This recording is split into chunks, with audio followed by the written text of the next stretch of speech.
Nama saya Teti Agustina. Saya mahasiswa Unipar Prodi Pendidikan Luar Biasa, mata kuliah Bimbingan Konseling Anak Berkebutuhan Khusus, dosen pengampu Ibu Sugiyartati. Video ini untuk memenuhi tugas UAS tahap ketiga, yaitu intervensi pada anak yang mengalami konflik dengan orang lain. Di sini saya akan memberikan contoh, yaitu anak tunalaras. Tunalaras adalah individu yang mengalami hambatan dalam pengendalian emosi dan kontrol sosial. Individu tunalaras biasanya menunjukkan perilaku yang menyimpang yang tidak sesuai dengan norma dan aturan yang berlaku di sekitarnya. Tunalaras dapat disebabkan karena faktor internal maupun faktor eksternal atau pengaruh dari lingkungan sekitarnya. Adapun teknik untuk mengenal anak tunalaras adalah 1. Melakukan psikotes, yang kedua melakukan sosimetri, yang ketiga konsultasi ke psikolog, yang keempat konsultasi ke psikiatri anak, dan yang kelima adalah membandingkan dengan tingkah laku anak pada umumnya. Dan karakteristik anak tunalaras.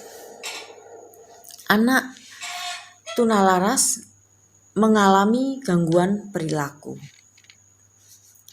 Yang pertama, anak tunalaras yang mengalami gangguan perilaku adalah dia senang dengan berkelahi, senang memukul, dan senang menyerang.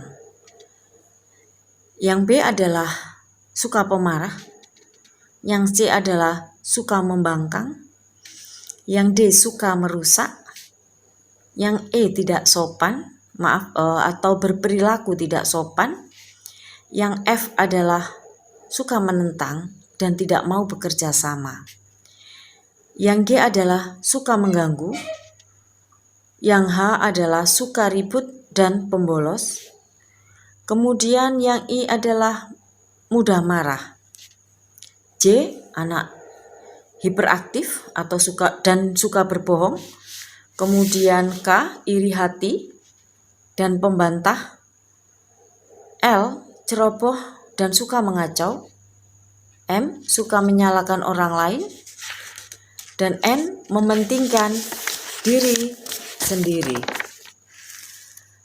Yang kedua adalah anak yang mengalami kecemasan dan menyendiri. Di sini adalah A cemas, B suka tegang, C dia tidak mempunyai teman, D tertekan, E sensitif, F rendah diri, G mudah frustasi, H pendiam sekali, I mudah bimbang. Yang ketiga adalah anak yang kurang dewasa.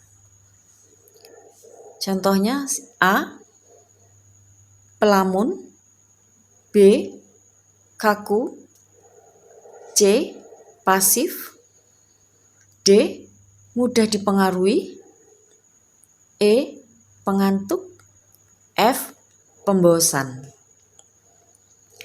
Yang keempat adalah anak yang agresif bersosialisasi. Contohnya A anak ini mempunyai komplotan jahat, B berbuat onar bersama komplotannya, C membuat geng, D suka di luar rumah sampai larut malam, F bosan sekolah, G pergi dari rumah. Karakteristik akademik anak tunalaras. Kelainan perilaku mengakibatkan penyesuaian sosial dan sekolah yang buruk. Akibatnya, dalam belajar memperlihatkan ciri-ciri sebagai berikut. Anak tunalaras seringkali mendapatkan hasil belajar di bawah rata-rata, seringkali berurusan dengan BK atau guru BK atau bimbingan konseling. Yang keempat, seringkali tidak naik kelas. Yang kelima, suka membolos. Dan yang 6 adalah suka melakukan pelanggaran. Dan karakteristik sosial, emosional, dan fisik atau kesehatan. Karakteristik sosial, contohnya, masalah yang menimbulkan gangguan bagi orang lain. Kemudian B, berperilaku itu ditandai oleh ledakan atau tindakan yang agresif. C, melakukan tindakan yang melanggar hukum dan kejahatan. Yang kedua adalah karakteristik emosional. Contohnya, hal-hal yang menimbulkan penderitaan bagi anak, misalnya tekanan batin dan rasa cemas. B, ditandai dengan rasa gelisah, rasa malu, rendah diri, ketakutan, dan sifat perasa atau sensitif. Yang ketiga adalah karakteristik fisik atau kesehatan. Pada umumnya, anak tunalaras mempunyai masalah fisik atau kesehatan yang dialami berupa gangguan makan, gangguan tidur, dan gangguan gerakan. Dan cara penanganan pada anak tunalaras adalah: yang pertama, ketahui apa yang dia inginkan. Yang kedua, berikan pola belajar take and give. Yang ketiga, tidak memaksakan kehendak yang memaksa. Yang keempat, memberikan ruang kepada anak untuk berkembang. Dan yang kelima, memberikan batasan mana yang boleh dan mana yang tidak boleh. Yang keenam, menetapkan pola kasih sayang dan perhatian dalam segala kegiatan anak tunalaras tersebut. Klasifikasi anak tunalaras menurut Rosli Ibrahim tahun 2005. Yang pertama adalah anak-anak yang terganggu aspek sosialnya.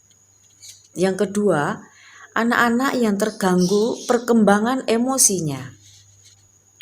Penyebab anak menjadi tunalaras menurut Rosli Ibrahim tahun 2005, satu adalah faktor psikologis, yang kedua faktor psikososial, dan yang ketiga adalah faktor psikososiologis. Jadi ada beberapa hal yang menyebabkan anak menjadi tunalaras. Dan karakteristik belajar anak tunalaras. Karakteristik gangguan emosi dan perilaku tidak hanya mempengaruhi fungsi siswa dalam emosi dan berperilaku, tetapi hal tersebut juga mempengaruhi kinerja akademis siswa dan interaksi sosial mereka dengan teman sebaya dan guru. Karakteristik belajar anak tunalaras dipengaruhi oleh: satu adalah intelijensia, kedua rendah kinerja dan akademik, ketiga defisit dalam sosial dan adaptif keterampilan, keempat karakteristik perilaku, yaitu perilaku eksternalisasi masalah, kemudian masalah perilaku internal, kemudian rendah insiden behavioral disorder. Bentuk layanan bagi anak tunalaras. Yang pertama adalah dia bisa bersekolah di sekolah luar biasa E bagi tunalaras tanpa asrama. Yang kedua, bersekolah di sekolah luar biasa E dengan asrama bagi anak yang tingkat kenakalannya berat. Yang ketiga adalah terapi perilaku sosial. Yang keempat adalah terapi kelompok. Dan program pembinaan sekolah untuk anak tunalaras, yaitu yang pertama adalah sistem pengajaran. Sistem pengajaran ada dua, yaitu sistem pengajaran yang bersifat penyuluhan, dan yang kedua adalah sistem pengajaran klasikal. Kemudian program bimbingan penyuluhan. Di dalam program bimbingan penyuluhan ada beberapa hal, yaitu yang pertama adalah bimbingan program suasana hidup beragama di asrama. Yang kedua, program keterampilan. Yang ketiga, program belajar di sekolah reguler. Yang keempat, program bimbingan kesenian. Kemudian yang kelima, program kembali ke orang tua. Yang keenam, program kembali ke masyarakat. Dan yang ketujuh adalah program bimbingan kepramukaan. Dan media pembelajaran untuk anak tunalaras ada beberapa hal yang akan kita bahas, yaitu yang pertama adalah berbasis audio, yang di sini dimaksudkan adalah menggunakan suara musik. Yang kedua, berbasis visual, yaitu dengan menunjukkan atau visual atau gambar. Yang ketiga, berbasis manusia, yaitu dengan metode guru dan murid. Yang keempat, dengan berbasis cetak atau metode dengan buku pembelajaran. Yang kelima adalah metode audiovisual, yaitu dengan cara memutarkan film. Jadi, kesimpulannya adalah anak tunalaras disebut juga dengan anak tuna sosial karena tingkah laku anak tunalaras menunjukkan penentangan yang terus-menerus terhadap norma-norma masyarakat yang berwujud seperti mengganggu, menyakiti orang lain, sehingga memerlukan pelayanan pendidikan yang khusus demi kesejahteraan dirinya maupun kesejahteraan lingkungannya. Terima kasih.